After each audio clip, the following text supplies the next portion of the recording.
राज्याच्या राजकारणातून एक मोठी आणि तितकीच खळबळजनक बातमी समोर येत आहे. राज्य महिला आयोगाच्या अध्यक्षा रुपाली चाकणकर यांनी आपल्या पदाचा राजीनामा दिला. केवळ 2 ओळींच्या या राजीनाम्यामुळे राजकीय वर्तुळात चर्चांना उधाण आले असतानाच आता या वादामध्ये रोहिणी खडसे यांनी उडी घेतली आहे. वैयक्तिक कारणापासून सुरू झालेला माज अखेर 2 ओळींच्या राजीनाम्यावर उतरला. अशा अत्यंत बोचऱ्या शब्दात रोहिणी खडसे यांनी रुपाली चाकणकर यांच्यावरती टीका केली आहे. काय आहे ही बातमी सविस्तरपणे जाणून घेण्यासाठी आपण जर पहिल्यांदाच NGTV मराठी न्यूज चॅनल पाहत असाल तर नक्की सबस्क्राईब करा.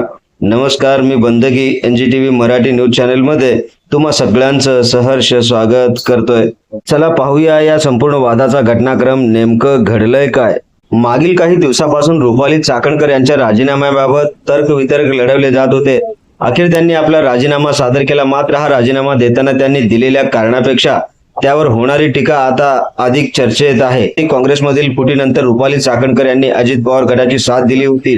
महिला आयोगाच्या अध्यक्षा म्हणून त्यांनी केलेलं काम आणि त्यांच्या वक्तव्यावरून अनेकदा विरोधकांनी त्यांना चांगलंच घेरलं होतं. आता याच राजीनाम्यावर राष्ट्रवादी काँग्रेस शरद पवार गटाच्या नेत्या रोहिणी खडसे यांनी जोरदार हल्ला चढवला आहे.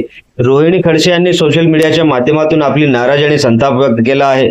त्यांनी थेट माज या शब्दाचा वापर करत रुपाली चाकणकर यांच्या कार्यशैलीवर पुन्हा एकदा प्रश्नचिन्ह उपस्थित केले आहेत. महिला आयोगाच्या अध्यक्षा रुपाली चाकणकर आणि शरद पवार गटाच्या नेत्या रोहिणी खडसे यांच्यातील राजकीय वैर तसे जुनेच आहे. मात्र यावेळी खडसेंनी वापरलेली भाषा राजकीय वर्तुळामध्ये खळबळ उडवून देणारी आहे. सत्तेची ऊब आणि पदाचा अहंकार जास्त काळ टिकत नाही, हेच या राजीनाम्यावरून स्पष्ट होते, असे संकेत रोहिणी खडसे यांनी दिले आहेत. 2 ओळींचा राजीनामा हा केवळ प्रशासकीय भाग नसून तो चाकणकरांच्या राजकीय पिछेहाटीचा पुरावा आहे, अशी चर्चा आता जोरदार रंगत आहे. तर दुसरीकडे रुपाली चाकणकर यांनी अद्याप या टीकेला अधिकृतपणे प्रत्युत्तर दिले नाही. मात्र आगामी निवडणुकांच्या पार्श्वभूमीवर महिला आयोगासारख्या महत्वाच्या पदावरून त्यांनी पाय उतार होणे हे महायुतीसाठी नेमकी कोणती रणनीती आहे, अंतर्गत नाराजी आहे, यावर तर्कवितर्क लावले जात आहेत. रुपाली चाकणकर यांच्या राजीनाम्याने निर्माण झालेली पोकळी आणि रोहिणी खडसेंनी केलेली जहरी टीका आगामी काळात महिला राजकारणामधील संघर्ष अधिक तीव्र करणार असल्याचे दिसत आहे. सत्तेचा माज उतरला की परिस्थिती बदलली, याचे उत्तर काळच देईल. मात्र सध्या तरी 2 ओळींचा राजीनामा राज्याच्या राजकारणात चांगलाच गाजत आहे. अशाच प्रकारच्या रोखठोक बातम्या पाहण्यासाठी NGTV मराठी न्यूज चॅनलच्या सर्व सोशल मीडिया हँडल्सना आत्ताच लाईक करा, शेअर करा, कमेंट करा, सबस्क्राईब करा.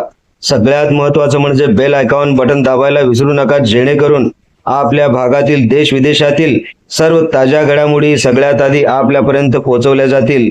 ब्युरो चीफ निजामशहा शेख सोबत बंदगी, NGTV मराठी न्यूज, सोलापूर.